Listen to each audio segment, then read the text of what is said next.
Sorry, mute. Right, good evening, everyone, and welcome again to CAWASA's Wednesday webinar. And this evening, we are joined by a special guest who has been working on the Haiti National Water, Sanitation, and Hygiene Initiative, HANWASH, an inspiring and audacious multi-stakeholder effort to deliver safely managed and sustainable wash for every household in Haiti. Prior professional experiences include advising the government of Haiti and Malawi on policies for safe drinking water,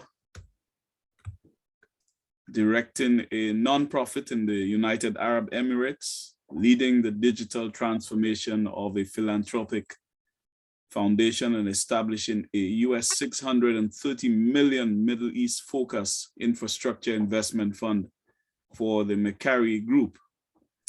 In addition to his native English, he speaks French, Spanish, and Portuguese. He has traveled to over 60 countries and has lived in Brazil, Colombia, Haiti, Kenya, Malawi, the Turks and Caicos Islands, and the United Arab Emirates.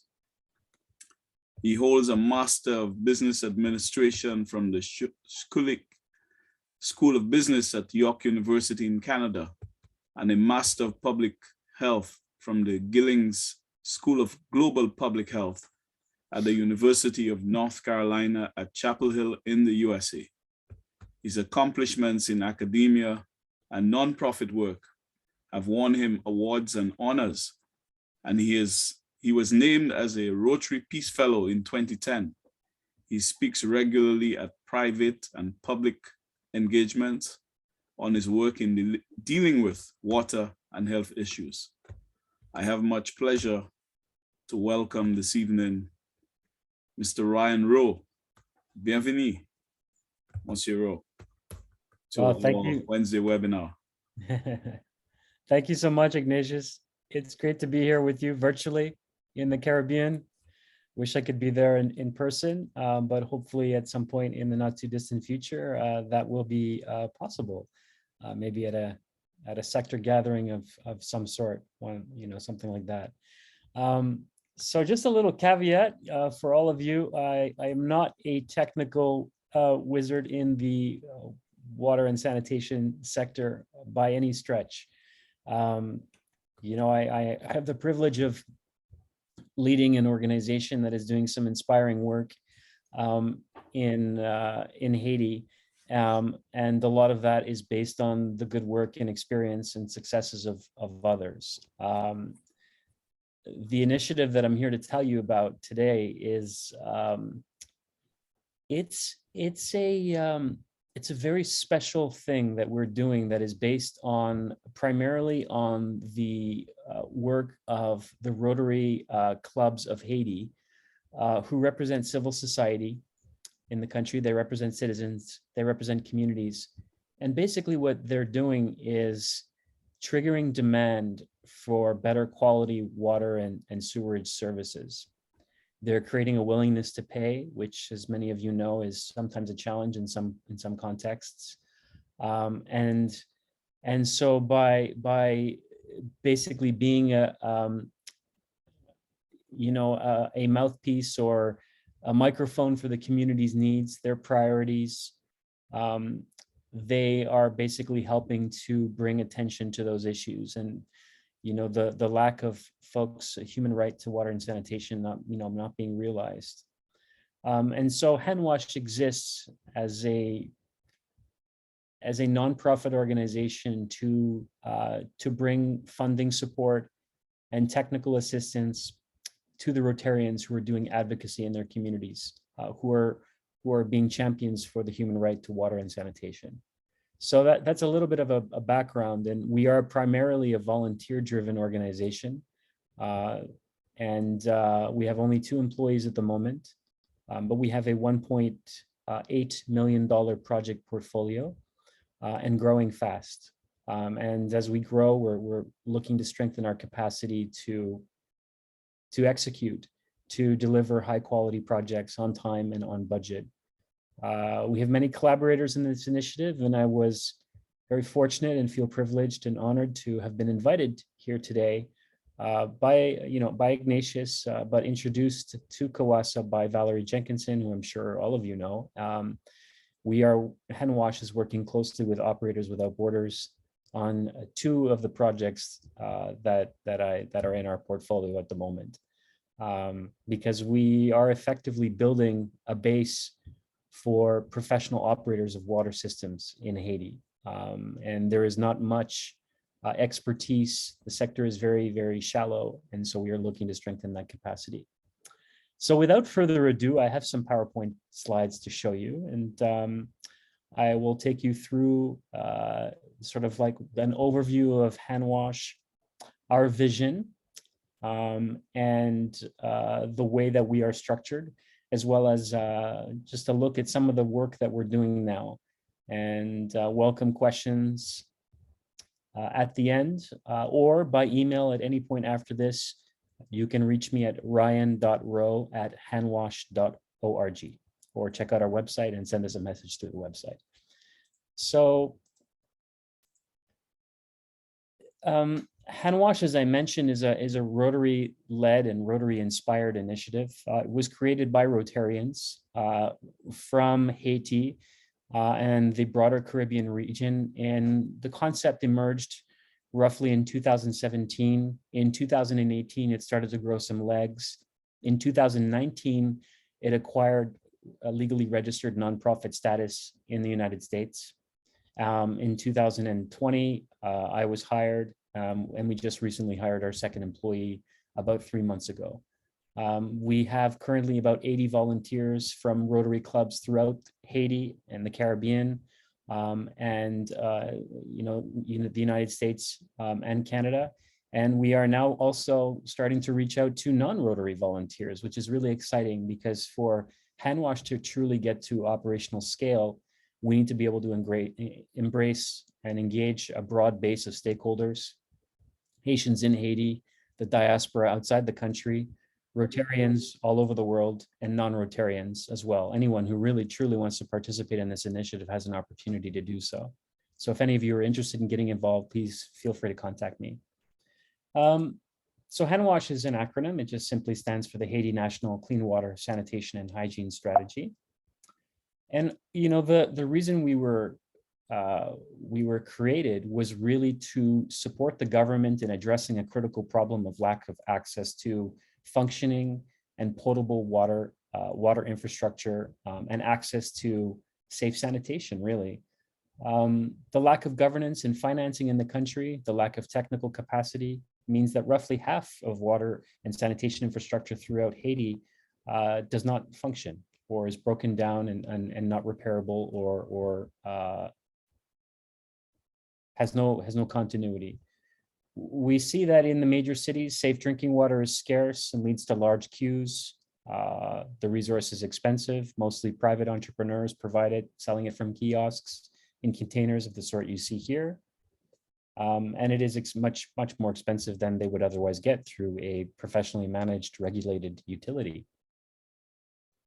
HANWASH was in part also created to address the challenge of a dependence on humanitarian aid that emerged in Haiti after the earthquake in 2010.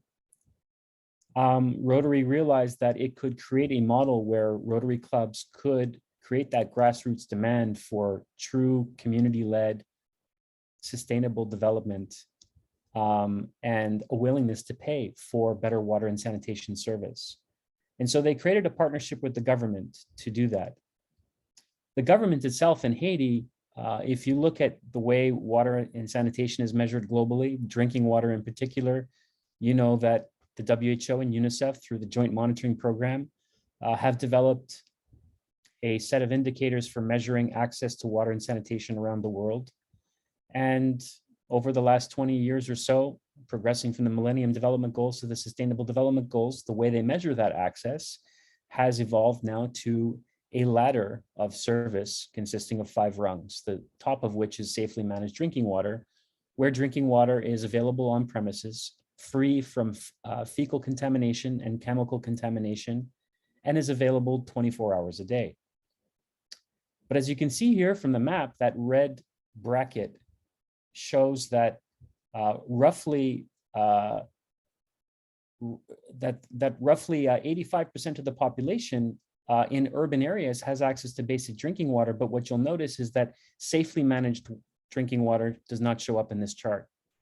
And that's simply because the government lacks a monitoring system and does not report to international agencies on its ability to be able to deliver safely managed drinking water. So we're not even able to tell how many folks actually have access to the highest rung on the water and sanitation ladder, which means that Haiti is not really able to contribute to the global figures on who has access to that top threshold of service quality.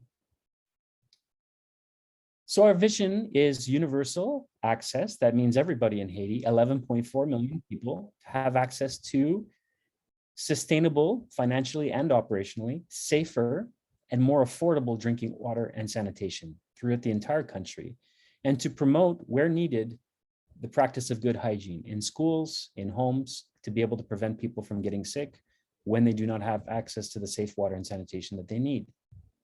We're a startup, relatively new, 3 years old, just two staff members and 80 volunteers. So in the first phase of our development, we have 3 strategies for achieving our goals. The first is simply to promote HANWASH the way I'm doing today, to raise awareness, to generate donations, to be able to fund our mission. Secondly, to deliver successful projects in the 7 municipalities where we're working, to establish that track record of operational success. And third, to build the capacity of local stakeholders in Haiti so that HANWASH puts itself out of a job.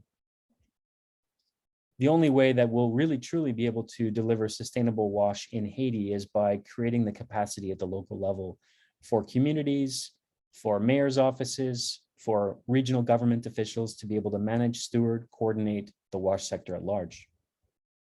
We have a number of core values that guide our work. And first and foremost among this is this idea that our work needs to really be empowering in terms of the way we work with communities.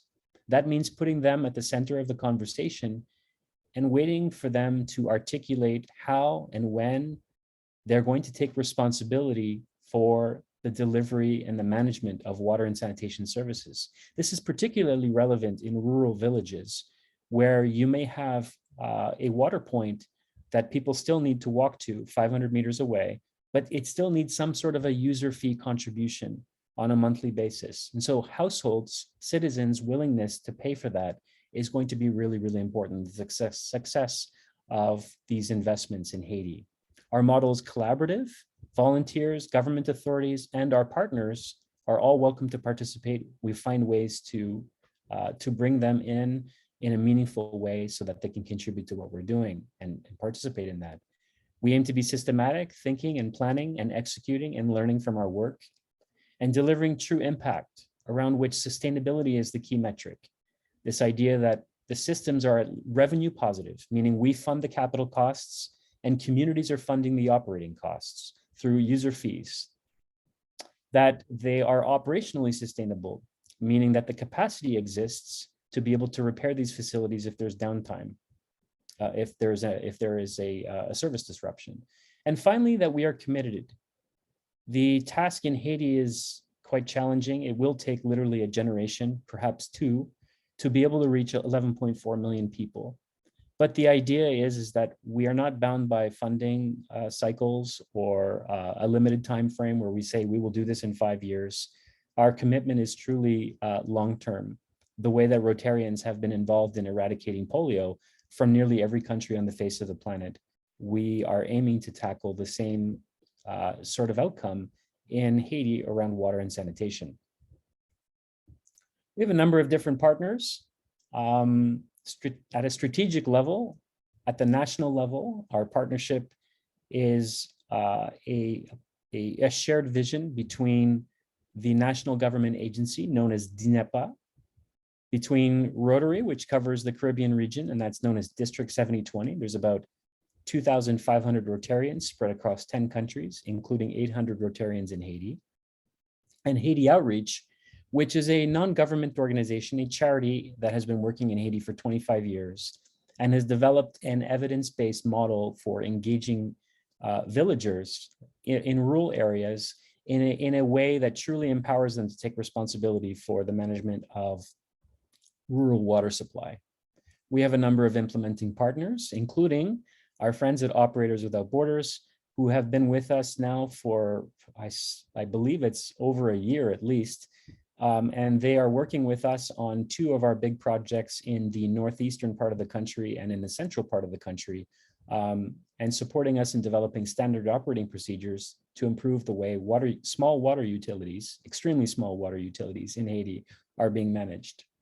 And we have a number of different Rotary district partners in Canada and the United States who bring additional volunteers to the table, some of whom are engineers, project managers, marketers, communicators, French or Creole speakers, and they also bring financial resources to the table, and they also act as advocates with US or Canadian government officials to bring more attention to the water and sanitation problem in Haiti. In the first phase of HANWASH, we're focused on 7 municipalities out of the 144 municipalities that the country is divided into. As you can see here, each of those communes or counties or municipalities is matched up with a local Rotary club. And by pairing it in this way, we create an alliance between the community that's in need and a local Rotary club which agrees to act as a champion for water and sanitation and human rights and become an advocate for that community's needs at the local level, at the regional level, and at the national level. Our project portfolio at this point is roughly $1.8 million US in actual and projected spending. Roughly 1.5 million of that is actual. So those are the projects that you see in the top half of this table. So we have 2 projects already underway in the commune of Cavaillon. So the way these projects are named is that they take on the name of the commune, followed by a number to indicate the chronological sequence in which the project has been conceived, submitted for funding, approved, and executed. So we are currently undertaking 2 projects in Cavaillon, the total value of which is about $550,000. Those 2 projects one of them is a rural water supply project, and the other one is the rehabilitation of a drinking water system, a piped water system, which is serving the small town of Cavaillon, roughly about 15 to 16,000 people. And so we're basically going to be rehabilitating the pipe network. We're also working in the central part and the northern eastern part, that's Ferrier and Pignot, and those are the projects on which we're partnered with Operators Without Borders. We're undertaking a nationwide survey to identify and assess the quality and the functionality of water points around the country.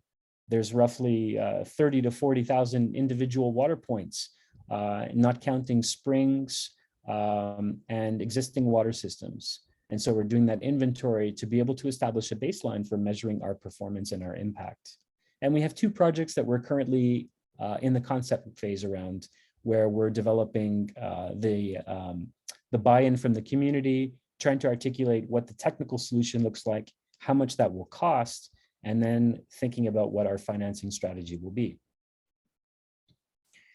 The unique element of HANWASH is this idea that Rotary clubs are local champions or advocates for water and sanitation at the community level.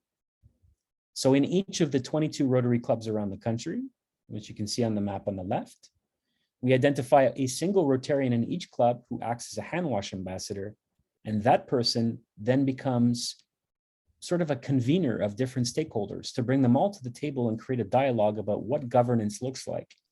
Water and sanitation services in Haiti are, in theory, decentralized to the municipal level, but in practice, that doesn't actually happen because mayors, local officials lack the technical capacity, the financial resources, even the ability to manage budgets or to hire engineering firms, to oversee the quality of their work, to procure a construction contract, and to be able to assess the quality to which that system has been designed and developed, and then bringing in a professional operator and overseeing that. So we are literally developing capacity at all areas of the value chain to create a functioning wash sector. And the Rotarians are at the center of that, bringing all the different stakeholders to the table for a conversation, which they facilitate. They're not technically leading it, they're just creating a space in which decisions can be made. and HANWASH is there to support that process. The Rotary Club of Lake Cayes, which is one of our foremost partners in Haiti, in the southwestern part of the country. This is an example of one of their club meetings. They get together on Wednesday nights. Actually, right after this meeting, I'll be joining the club for a presentation on one of our newest projects. And so you can see a little bit about how they've gathered before the pandemic and after the pandemic when they started doing hybrid meetings. The local advocacy process is undertaken by those Rotarians.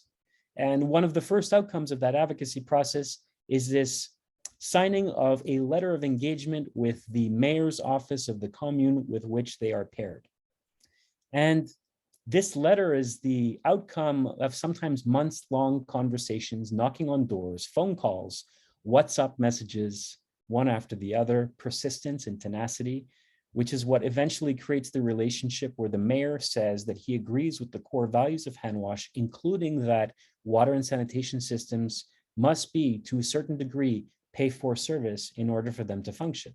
And so it's a recognition by local authorities that there is a need for citizens to pay for these services. And then we work with them to determine what tariff is affordable and can contribute to the sustainability of the system. We use a platform online, which is open source and available to anybody, called mWater, to collect data at the community level to show the functionality and the quality of water points throughout the country. Using a color-coded map, this map can then be used to facilitate a transparent conversation with those local officials and be able to work with them to identify what the key priorities are and the chronological sequence in which that will happen. In these communes where you have, for example, in Cavaillon, there's about 50,000 people, 65% of the population lacks access to safely managed or even improved drinking water. So being able to understand where people are lacking access gives us an opportunity for us to overlay that data on top of groundwater resources, be able to understand where we're likely to find water, what kind of system might be needed, and what the cost of that might be. That leads us to be able to develop a concept note, which then turns into a funding application, which we hope will be successful, and it usually is, for us to be able to design and then deliver that system. This is an example of a single rural water supply point that has been delivered with support from a Rotary club in the United States. This is what we call our Adopt a Well program. The process of adopting and funding a well in a rural village in Haiti is roughly a $20,000 to $25,000 US endeavor. The club sponsors that process, and then we work with the community members, the leaders, local Rotarians, as well as water authority officials to be able to make sure that the community is engaged, that they take responsibility, that they build their own latrines without a subsidy from the government, that they undertake to form a volunteer-based water committee and agree to pay household fees. When those indicators are all satisfied, at that point we begin construction. The capital cost of that work is funded through the Adopt a Well program. And the outcome of the whole community engagement process is this inauguration, which you see pictures of before you. On the left, they're all smiling because the well is now ready to serve the community. On the right, it's the members of the community who've been assembled for this inauguration to recognize all the work that's gone into this process. This is an example of one of our projects at the very beginning of HANWASH. The operator of the municipal system in the town of Cavaillon, which is called CAPUC, actually needed capacity strengthening, how to run a business, how to improve performance and sustainability of the water system, how to manage conversations with subscribers, collect on monthly user fees, and be able to understand, for example, things like non-revenue water in the system. At the beginning, when the operator was selected, there were no actually water operators in the area. And so a local cooperative bank put up its hand and said that they would be willing to take on the contract of operating this water system. So we funded some initial management and capacity strengthening work, and we're going to be continuing that support for them going forward. In Cavaillon 1, that is the construction and rehabilitation of wells in these little villages. We built or rehabilitated 5 wells, which now serve about 1,250 people. The total budget there for those 5 wells, in addition to hygiene training in schools, as well as the construction of a sanitation block at other schools in other parts of Haiti. The total budget for all of that work was roughly $228,000. In Cavaillon 2, we're rehabilitating the municipal water system, as I mentioned. Those investments will help us to improve the quality of service that's being offered to roughly 5,000 people. We're currently in a bidding process. We have released to a pre-qualified list of contractors, local contractors in Haiti, a request for proposals according to the technical specs that have been developed in partnership with a US-based engineering and geological sciences consulting firm. And we've been doing all of that in partnership with the regional water authorities. We're hoping to finalize the bidding process on April 19th, and then hopefully award the contract soon after and begin construction in June. One of our most recent projects, which has just been approved by the Rotary Foundation, is in the northeastern part of Haiti on the border with the Dominican Republic. And in this particular part of Haiti, there's a number of villages that are too close to the sea that the groundwater has basically experienced saltwater intrusion. And so for us to get them safe drinking water, we've got to go a little bit further south by a couple of kilometers and identify a suitable groundwater source that we can then convey back to the community and put stand posts in people's yards or within the community at an area closer to their homes so that they would be able to have access to a more reliable source of drinking water. The cost of this project is quite significant for the population served. In this particular village in Haiti that will be served by this system, there's only 500 people. The system costs $500,000, so that's roughly $1,000 per person. So that's quite expensive, but this is the first module of a multi-year project that will eventually serve 4 more villages for a total of 5,000 people. And one of the big challenges here is in this particular area of Haiti is identifying entrepreneurs or individuals with the technical expertise or who can be trained to be the operator of this extremely small sort of micro water system serving just basically 80 households. So that's going to be one of the big challenges over the next couple of years, and we'll be working closely with Operators Without Borders on that initiative. This is Pignot in the central part of Haiti. There you have sort of like a small town. I think there's about 20,000 people. You have a water system which serves about 10% of the population, so roughly 400 subscribers or 2,000 people. And so you can see that not everybody in the town is connected to the system, but the system itself needs upgrades to be able to reach a higher level of service. So where the water system functions more than just 3 hours a day, we want to get to a 24 hours a day, 7 days a week service offering. We'd also like to install or develop a district metered area system to be able to track leaks and detect them more quickly and repair them so that we can reduce non-revenue water, which is currently at about 70%. In addition, we want to train the staff there, and we eventually want to increase the subscriber base so that we can increase the revenue base for the water system and show it off as a model for what we can do elsewhere in Haiti. All of these projects represent the potential for us to prove that the concept of pay-for-service water and sanitation in Haiti is not just possible, but also sustainable. An initiative that we consider strategic and which we believe is very exciting, but also essential for the long-term sustainability of the wash sector in Haiti is this idea of stemming the brain drain, where promising engineers or engineering graduates leave the country to go find jobs in the US, Canada, or Europe, or maybe even other Caribbean countries. So the idea is to identify these candidates and provide them with mentorship opportunities and internship opportunities where they can develop their skills, strengthen their expertise, and be able to find opportunities to do work in Haiti, and giving them an opportunity to give back to their country. The way in which we're doing that is we're identifying local universities that have engineering programs. We're identifying local engineering and construction companies so that we can create partnerships where we would be able to place these candidates and so that they can receive mentorship. We're currently in the beginning stages or the concept stages of developing a funding model for this and looking to raise about $400,000 US for the first cohort of engineering graduates or young, recently graduated engineers who could participate in this program. So you might be wondering, you have this volunteer structure, 80 volunteers and 2 staff members. What does the governance model for this organization look like? Well, the first thing is, as I mentioned, we are a legally registered nonprofit in the United States. We're a 501c3, is what they call it over there. I'm from Canada, by the way, so just when I refer to the United States, I usually refer to it as a distant entity because I'm based here in Montreal, actually. So HANWASH has a board of directors based in, our organization is registered in the state of Florida. We have a board of directors, 12 members of the board of directors who I report to as the full-time employed executive director.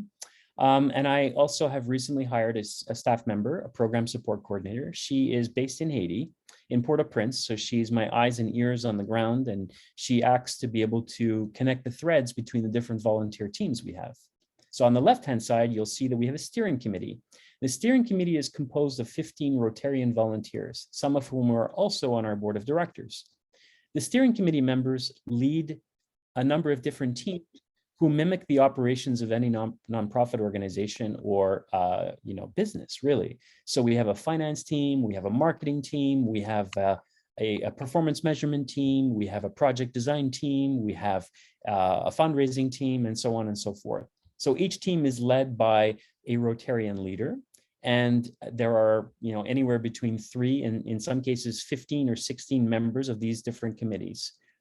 So they're all volunteers. And they all show up to Zoom meetings because they're all working remotely from whichever country in the Caribbean or city in Haiti or in North America where they live and work or are retired, and many of them are retired.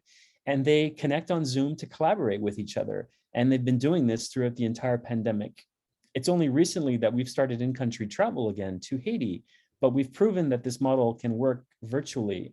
We've managed to deliver or are delivering our portfolio of projects in a fully virtual environment, which is, for me, it's quite amazing. And all of this exists in a way to support the Rotary Clubs of Haiti, who, as I mentioned, are at the center of our model, those HANWASH ambassadors that are in each of the Rotary Clubs. And all of that exists to be able to push and execute high quality WASH projects, water and sanitation projects. So our project portfolio, as I mentioned, well, it's 1.6 million plus. I need to update the slide. So we're all very excited about the prospects for growth. We are hoping to, fingers crossed, that if we can accommodate the momentous growth that we're experiencing, that we could potentially double that to roughly $3 million by the end of 2022. To do that is going to require 2 things. We're going to require more capable volunteers, engineers, project managers, water systems experts, and we're going to need to mobilize additional financial resources to be able to support the hiring of professional contractors or advisors, let's say lawyers, for example, project managers, or even marketing and communications experts to support us where we don't have the volunteer capacity to be able to do that. Our management team consists of, at the moment, roughly 16 people. From all over North America and the Caribbean. So you can see some of those folks here. They are in almost every case Rotarians, but that doesn't mean that HANWASH is an exclusive club. Valerie Jenkinson, who, as you know, is not a Rotarian, but she is a very committed and passionate and engaged member of the team. And Madeline Butchler, who is also part of Operators Without Borders, is also part of the HANWASH team. So we're very excited to have 2 of the folks from Operators Without Borders deeply involved in the HANWASH program. Very proud about that partnership. I think one of the last points I want to make before I close off my presentation is this idea of the way in which Rotarians align and collaborate together to address social and economic and environmental issues in any part of the world. If some of you are familiar with the Rotary leadership on the issue of the eradication of polio from countries around the world, Rotary has been front and center at that effort for 50 years, no kidding, with the World Health Organization, UNICEF, and CDC, the Bill and Melinda Gates Foundation. So when you look at the recipe for how they achieved the eradication of polio, there are 3 key ingredients. The first is that Rotarians made their voices heard and became advocates in their communities, at home and abroad. Secondly, they got involved in raising money to support, for example, the deployment of vaccines. And third, they got involved and got their hands dirty or provided technical advice so that they would be able to design and implement polio elimination programs. So in the same vein, HANWASH takes that Rotary model of advocacy, fundraising, and service, and now applies it towards the challenge of water and sanitation in Haiti. But if you think about it, HANWASH is not just a program around water and sanitation. It's actually a governance building program for any basic service, whether that's education, health, it could be, for example, environmental degradation. Any social, environmental, or economic issue could be served or solved by the HANWASH model. And so that's what makes me truly excited, is that HANWASH offers a way of engaging local civil society actors, Rotarians or otherwise, to be able to address problems that are near and dear to their hearts. I hope that helps give an overview of the HANWASH program, and I'd be happy to take any questions now or at a later date. As I mentioned, my email address is ryan.rowe@hanwash.org, or drop into our website or Facebook page. Check us out and drop us a line. I'd love to hear from you. Thank you very much. All right, thank you. Thank you very much for that wonderful presentation, Ryan, and letting us know what is taking place in Haiti. I'm sure we may have a few questions and comments. I'd just like to say that I was fortunate in 2015, I think, on the to be on a team that with the Global Water Operators Partnerships Alliance, and we had visited Haiti to look at some form of multi-sector water operators partnerships with DNEPA. We had visited DNEPA at that time, but lots of things happened along the way and we haven't been able to resume. Recently, I was in touch with one of the counterparts at DNEPA, just keeping in touch at some one of other webinars. So that's all good work. I noted that you mentioned about the saline intrusion. I was just curious to know what, knowing that you have lots of limitations there, how do you go about identifying suitable areas for tapping into groundwater? Have you had any studies of the terrain to know? We have. We did fund a hydrogeological study of the region to be able to understand where there would be more potential for suitable groundwater reserves to support a drinking water supply system. The next stage from there is to conduct a geophysical investigation to be able to test where or to verify where those water reserves are and the degree of quality. We're hoping to, strike gold, so to speak, on the first try. And so that we can minimize the extent to which we need to spend money on more studies and then get right to work building the system. The geophysical investigation in the northeastern part of Haiti is expected to take place in the next 6 to 12 weeks, actually. It's the first step on the critical path of that project. Yeah, great. Yeah, Ignatius, that's something that Kevin Carter has had a huge amount of similar problems, because I remember, Kevin, when I was working with your utilities group, they were saying that you're pushing further and further back from the coast because you're getting the saline intrusion. So you're facing very similar problems in Florida. Yes, and I thought my camera was coming on, but can you hear me? Yeah. No, I'm glad. I was actually going to build on Ignatius's question, and yeah, it's been a problem since people first started coming to South Florida. And the other thing that we find is pockets in the low-lying areas of geological saline water, because we have a very porous groundwater system, aquifer. And so when the last time Florida in geological time was underwater, sometimes those saltwater pockets remain.